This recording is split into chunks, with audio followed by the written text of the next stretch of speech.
Hello everyone, welcome back to my channel. So today I want to share with you another portfolio, and it's actually done by Notion. I've been getting a lot of questions about what is the best platform to host your first UX portfolio. There are examples I've seen using, for example, Wix, using Squarespace or Webflow. There are a number of different tools, and feel free to explore. And my philosophy is always whichever tool you feel the most comfortable, just go for it. I think pretty much most of those tools can support the basic functions that you will need to build any UX portfolio for your first job. So, but recently I've actually got to see a portfolio that is actually done by Notion. I used to use it for project management and taking notes and organizing, for tracking project status. By the way, this is not a paid promotion. I just wanted to share with you guys. I thought it's pretty cool that you can actually use Notion to create a portfolio, and I want to share with you guys how the portfolio look like and see what we can learn from it. So before I start, just a quick reminder, I share everything about UX from interviewing tips to portfolio reviews on my YouTube channel. If you're interested on this type of content, please feel free to hit the subscribe so you won't miss any of my future content. So we are right now looking at the landing page of Ejiang's website, and there is a very clear headline. The header, there's the name, UX designer, there's search, and the three-dot menu, I guess, for more options, and Notion. First of all, there's the header, loud and clear. I'm a UX designer. Love having insightful interactions with users and making direct impacts on people's life through intuitive and crafted design solutions. I love it. It's very condensed, loud and clear. About me, there's a link to, looks like for a page more about the designer. Also, there's a link to download his resume. Then as I scroll, there are more project case studies. It's presented in a card view. Looks like, for example, the first one, my fitness case study, and second one is bridge. There is another one more probably along the line of architecture project about visual or motion. So first of all, I think it looks like a claim landing page to me. A bit criticized on the card view. I think the layout is no problem. It's very clear the way how you present the project. And I actually really like the way you have those kind of keywords highlighted in different color. For example, UX researcher, designer, user testing. I think it gives me a really quick idea, what's your role, what's your working scope in this project. And those kind of fun emoji is actually, I think, a visually nice way to convey what this case study is about. Like the first one is about fitness, the second one, bridge. I don't know, maybe this is something to do with book, comprehensive platform for online learning. Okay, the critique I have here is more the visual. I think it feels like a bit too much blank space on the side. Versus the card of the project is really, I think, the most valuable information on this page, and you want to make it really stand out. I think the visual, the image you selected here for each product is good. It shows clearly the first one is a mobile product. The second one looks to me, I'm not sure, looks more of probably a web product from the layout. Just a quick view. I don't know, would Notion allow you to adjust the width of the card so you can actually have it taking more of the prominent space on this website? But overall, I think it definitely served the purpose of a portfolio, landing page main purpose, who you are, what's your project, and the links to get to know more about yourself and download a resume or get contact with you. So with that being said, let's take a look at the first project. On E's portfolio, my fitness ball case study. Redesign the challenge experience of my fitness ball. Cool. So now I just clicked into the study, and it opens up this pop-up dialog. On the very top left, there is open S page. So I'm gonna go click on that. Oh, got it. Now it takes me to the full view page. Perfect. This is basically feels like a regular web page. I'm gonna take a quick glance through of what we have here. So as I scroll, there's high-level introduction, timeline, role, tools used, which are awesome. And there's a great hero image, then folding into more details about the project overview, research. Ooh, looks like a lot of details and in-depth information about the project on the research side, probably more about persona, redesign, some challenge, and pros and cons. And there's something area talking about user journey map and more about low fidelity prototypes and HiFi. There are some call out linking to, okay, probably some details about the design decisions made. Cool. So just a quick glance through this project. I don't know how you guys feel, but I think this serves really well for the purpose of a UX portfolio. It feels like very similar to a web page, like a standard web page. And from what, like I had a chat with this designer recently, and from what I hear is it's really easy to pick up and it's super quick to put a case study together with Notion. And I'm surprised, like seriously, just looking at how this case study looked like, I think this might be another really valid tool if you guys are exploring what tools to use for building your next portfolio. So, okay, back to the top. Let's take a look at the details, what this case study has. So first of all, I think the headline is definitely clear. This is a MyFitnessPal case study. It's a redesign of this current app. And there's some intro about this designer's role and the tools she has used on this app, and followed by a hero image that gives some gives some idea of what is this product about, and some finalized design solutions. So overall, I think this is great, and then comes into overview. Problem: MyFitnessPal is one of the most popular fitness app used for counting calories. Okay. However, through users' research, we found a struggle of MyFitnessPal is not attracting new user, but keeping the returning user engaged and active. I love this. This problem statement is very clear. Like especially this part that this designer actually bolded, so it really stand out. What we found is the struggle of MyFitnessPal is not attracting new users, but keeping the returning users engaged and active. So this is a very clear problem definition. And I like that. Yes, it started with what is MyFitnessPal, a very brief introduction, but it didn't go too much into the detail of what is MyFitnessPal about, what is whole company business about, which really is not a focus for a hiring manager's view. Because I'm really here trying to understand what is the problem you're solving. In this case, what's your role, what's the challenge, and how did you solve it? So I think this designer, the way how she framed the problem statement is perfect. It gives a little bit context, which is enough to really for the viewer, the audience to understand and focus on what is the problem this designer is trying to solve for the project. So then it goes to solution. We redesigned the challenge feature of MyFitnessPal, which allows users with different fitness level and goals to meet, interact, and motivate each other. Cool. This is reads pretty well. Then there's a note and followed by this case study will break into 3 parts. I love this. So it has a high-level overview. Part 1, evaluating the current product using the Google Heart framework. Then part 2, what I learned from user research results. And part 3 is solution. I think having a high-level overview, like an index, is always super helpful, no matter it is in a portfolio or in your portfolio actual presentation you're giving at an interview. So this always, I think, helps the viewer know what to expect in upcoming content. And if they want to jump into certain sections, they have an idea. Then it goes into part 1, research. So overview, before I think jump into the details, it feels like a little bit too text heavy in the current view.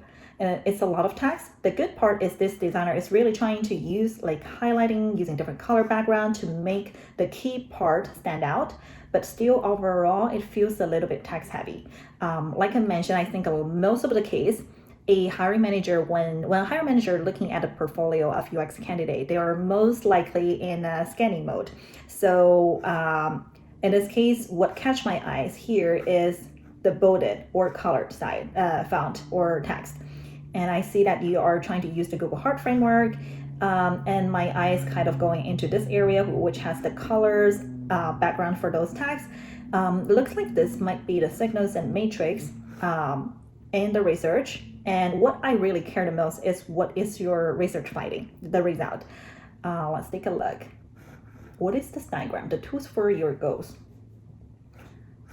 There's number 1, happiness. There is then goes to number 2, engagement. I think this is actually the framework. Number 3, adoption. 4, retention. And number 5 is task success. So it really went into pretty in-depth, I think, in this area, talking about the research. So I think this is up to you if you are going after both design and research roles. This is probably fine, but if you are aiming to get a job as a UX designer, I would encourage you to try to make this area a bit more condensed and focus more on the key findings.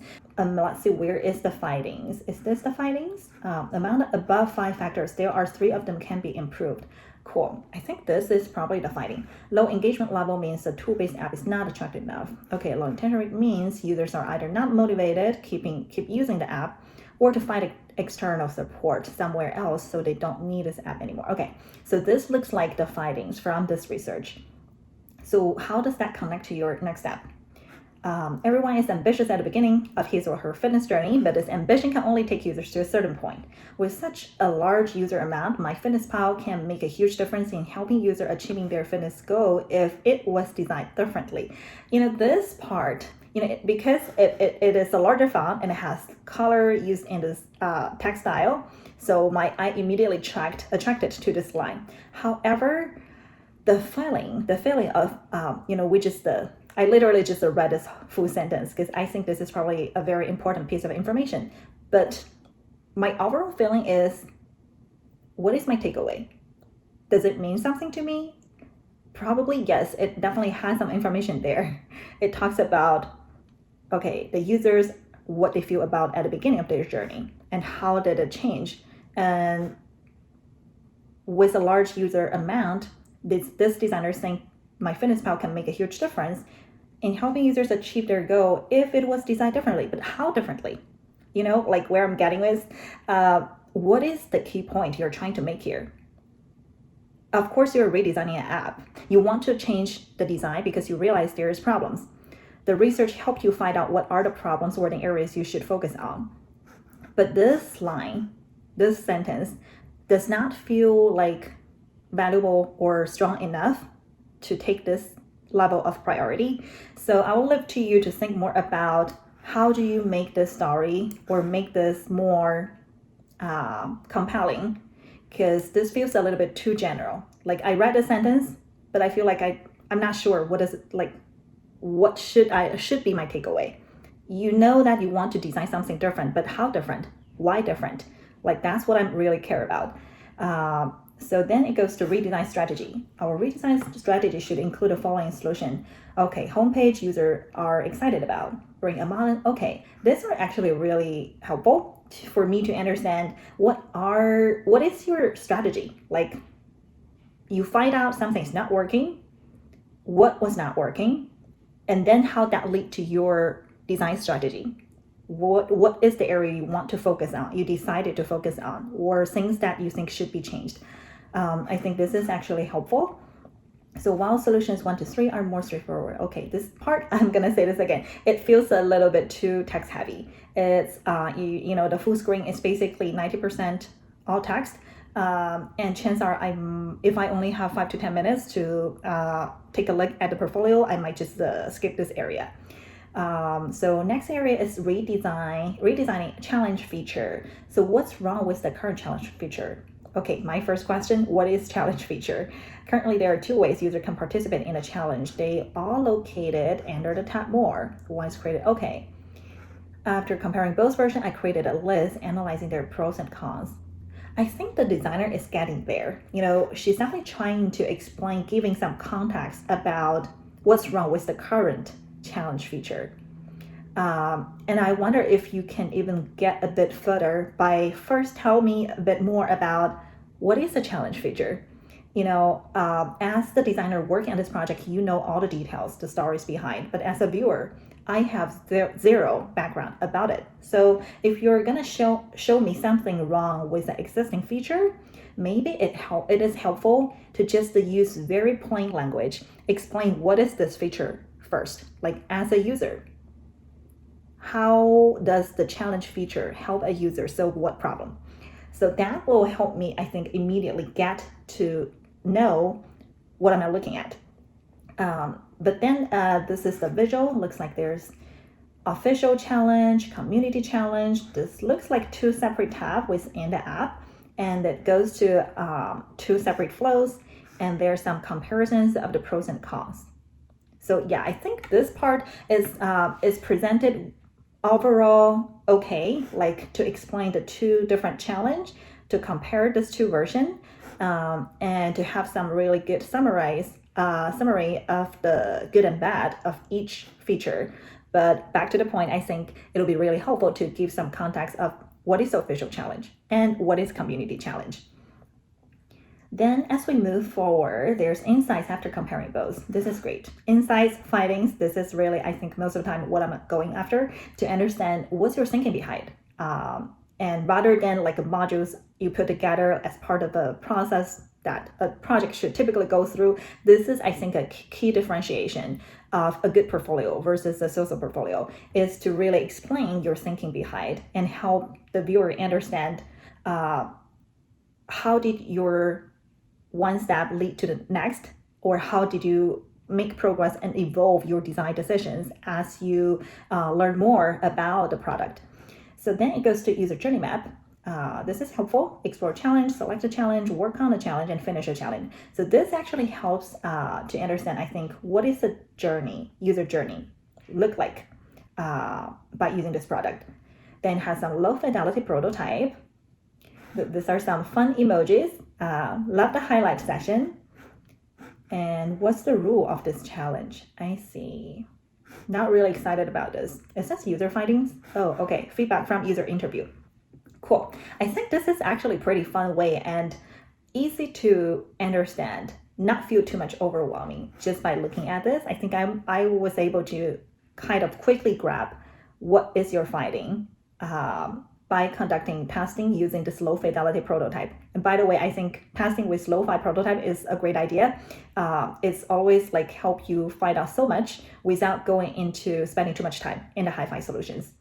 So there are some key findings. Perfect. This is always I'm looking for. What is the key findings after you did some type of study or testing? Refine the details, encourage check-in. Okay, fun way to interact with friends. Perfect. Then it goes into HiFi prototypes. There is a couple of screens here. I like that this designer has very clear label for each screen. For example, the first one is a challenge view. Second one is after filtering challenge view. Okay, probably after you select like stay active as one of the potential possible filter. Then challenge info view. Cool, what is this? This is probably, I'm not sure, but this is meaning like you can tap on join challenge and it will pop up some type of window. Like the arrow pointing feels like a little bit off. It's like coming from the edge of the screen rather than from a button. So not sure. Question mark. This part is clear. Okay, looks like you can tap on what's the challenge to understand more about the rules. This is helpful. Then it has a couple of more screens showing, okay, challenge detail view, version 1 and 2. Okay, I see. So this is actually comparison, version 1 and version 2, probably how the design has evolved. I would encourage you to think about maybe there's a way you can actually separate the version 1, 2, like involvement with the other stuff here. Like what's the, I think to me at the moment, I'm having a little bit hard time to understand what's the relationship between the two like versions of the challenge detail view and the other things like rest day pop-up window, like to tap what you can trigger this window.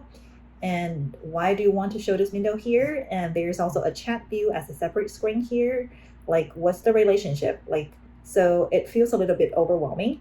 I think if you want to just show before and after, like comparing, for example, where you started with to how did you land it on for the challenge detail view, that itself is already a lot of information to take. Like I can see there are calendar view, that change has evolved into a card view. There are like, looks like matrix or competition map that presented in a visual chart. So I think just to talk about this too, before and after, and what are some decisions you have made and what's the thinking behind the rationale? How did you land on the final solution? That itself, I think, can take a full whiz and some call out to really help the viewer understand your decision-making process. So then we have insights after HiFi. Okay, so you also did user testing for the HiFi. That's great. There are some learnings and then iterations from there. Oh, cool. So this is probably a before after. I'm not sure. Let's see. User testing showed three main concerns towards the old design. Okay, a couple of problems identified from the from the user testing. Then there is probably like the existing HiFi to what is the another iteration. I see. So there is like number one, add linear gradient. Number two, created a check-in button. I see. This is great. So the designer is trying to really explain the iterations and change that she has made after doing the HiFi testing and understanding the findings from user and what has led to some change here and the reasons behind. So this is what I meant, I think, just by showing two screen and some key highlights, like what elements or what change have you decided to make and why. I think that's super helpful. Then we have part 3.2, redesigning the homepage. I see. So this seems like another section that the designer has redesigned, which is the homepage. There are some iterations from low fidelity to HiFi version, and this is probably the finalized design, I guess. And there are some iterations and call out to explain the difference and decisions behind. So I think this is great overall. Minor critique is this like the frame or the call out window. Seems like this might be nitpicky again, like it's like kind of cropping the picture of user in the screen. It feels a little bit chaos. So maybe you can find a cleaner way, either just the like outline the whole element, or if you're just trying to highlight the follow, this is the button you want to highlight, just to circle that. So try to make this visually cleaner. I think can help this even better, the story. So then it goes to the final design and reflections. Perfect.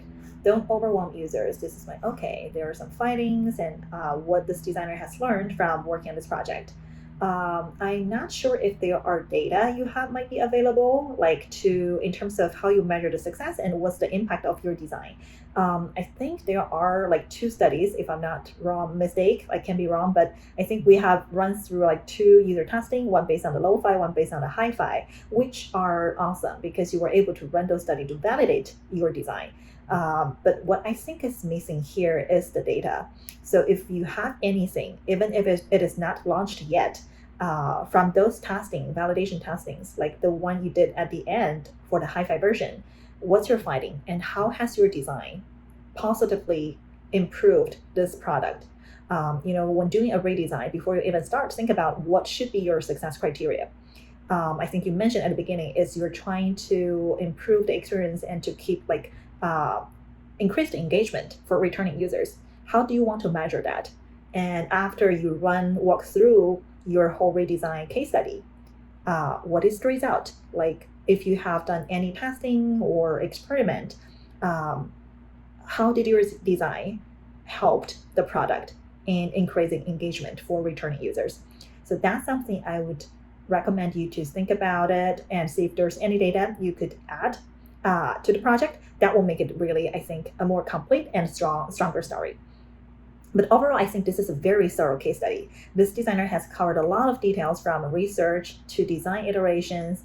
So yeah, I think overall is you have all the information there. It's kind of a matter of prioritization, like what is this information you don't want the audience to miss, rather than present like pretty much like the full details of the story, which can be a little bit overwhelming in a format of a portfolio.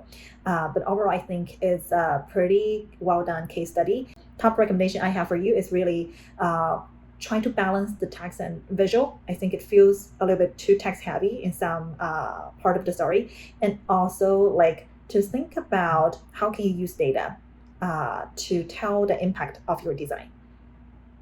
So like we always do, let's take a look at the About Me page.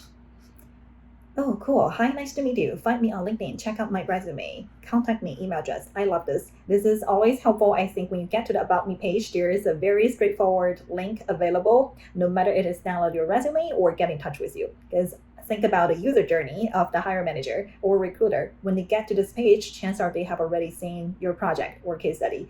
And the next step is probably get in touch with you. So have those links handy is definitely a good idea. There's some intro about who you are, and a big background and what you enjoy doing outside of work, traveling, baking. I love those fun emojis, and looks like there's even videos and more pictures attached. So, and overall, I think this page is done really well. It's a very good balance of text and the visual story, not overwhelming at all, but with all the key information presented. Cool. So that is all we have for today. To me, it's really interesting to see a portfolio, UX portfolio, actually done with Notion. I think in the past, like I mentioned, I'm kind of familiar with this tool. I think it's super powerful for in terms of tracking project or collaboration, because there are so many templates and very easy to use existing tools or components there already built in. But seeing a UX portfolio built by Notion, this is the first time to me, so I wanted to share with you guys and walk you through one case study. And feel free to leave me your thoughts. I would love to hear how do you feel about the story, what do you think about this portfolio, and if you have used Notion to create for portfolio, what's your take? What would you think might make this tool even better for like this type of usage, like a creating portfolio? But overall, I think from what we're looking at today, my take is it definitely looks like a promising tool potentially, like for UX designers to adopt to build their portfolio. There are some limitations though. I think I realized, for example, the header, for example, like the image sizing. I haven't used it in person to create a portfolio, but it seems like there might be some limitations in how much you can customize the page. So I wonder if maybe that's the reason why some of the areas we look at here, for example, the landing page, the project card is presented in a relatively small size rather than taking the full width. So wonder if there might be things that allow designers to do more freedom for customization. So overall, just really wanted to share with you guys this cool portfolio created by Notion. I think this designer has done a really good job in putting all this information together, from text, from like research details to the thinking process, design ideas behind, to the actual lo-fi, hi-fi stories together. It's really impressive. So wanted to share with you guys, and really curious to see what's your guys' thoughts about it. So feel free to leave me comments. We'll have more fun stuff to come. So I will see you guys next time. Bye.